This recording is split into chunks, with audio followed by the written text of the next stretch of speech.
என்றால் அது தமிழ் மாநில காங்கிரஸ் என்ற பெயரிலே செயல்பட்டுக் கொண்டிருக்கிறது.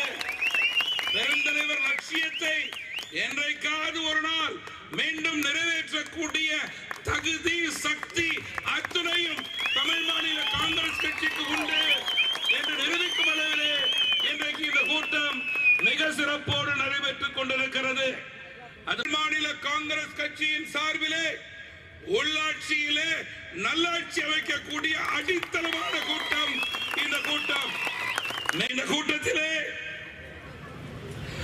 இன்றைக்கு தமிழகம் முழுவதிலும் இருந்து பல முக்கிய தலைவர்கள் வந்திருக்கின்றார்கள் என்றால் அதற்கு காரணம் நாம் தான். காங்கிரஸ் நம்மால் தான் பெருந்தலைவர் ஆட்சியை அமைக்க முடியும் என்று நிரூபிக்கக்கூடிய நிலையை எல்லோரும் உறுதி எடுத்துக் கொள்வதற்காக இங்கே வந்திருக்கின்றார்கள் என்று நான் இங்கே குறிப்பிட விரும்புகிறேன்.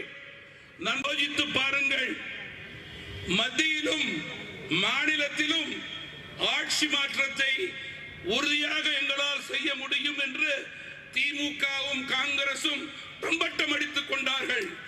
இறுதியிலே தேர்தல் முடியிலே அவர்கள் ஏமாந்து போனார்கள் என்பதிலே யாருக்கும் கருத்து வேறுபாடு இருக்க முடியாது. பொது உடைமை சித்தாந்தவாதிகளுக்கு கூட மக்கள் மத்தியிலே சொல்லியாக வேண்டிய கட்டாயத்தில் நாம் இருக்கின்றோம். ஒரு மாற்றம் வர வேண்டும் என்று சொல்லிக் கொண்டிருக்கின்றோம். காமராஜர் ஆட்சி அமைய வேண்டும் என்று சொல்லிக் கொண்டிருக்கின்றோம். 30 ஆண்டு காலம் ஏன் நாம் ஆட்சி கட்டளையில் அமர முடியவில்லை என்பதை தயவு செய்து நாம் சிறப்புரிய அசிங்கமான அரசியலை இன்றைக்கு நடத்தி கொண்டிருக்கின்றார்கள். அதுதான் பெருந்தலைவர் காமராஜர் அவர்கள் ஒரே குட்டையில் ஒரே மட்டைகளை குறிப்பிட்டார். இதுக்கு காங்கிரஸ் கட்சி இன்றைக்கு ஒரு மிகப்பெரிய தோல்வியை சந்தித்திருக்கின்றது.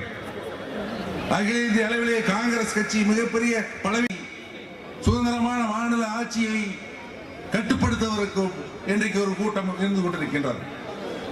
ஒவ்வொரு மாநிலத்திலும் ஒரு நல்ல தலைவர்களை உருவாக்குவது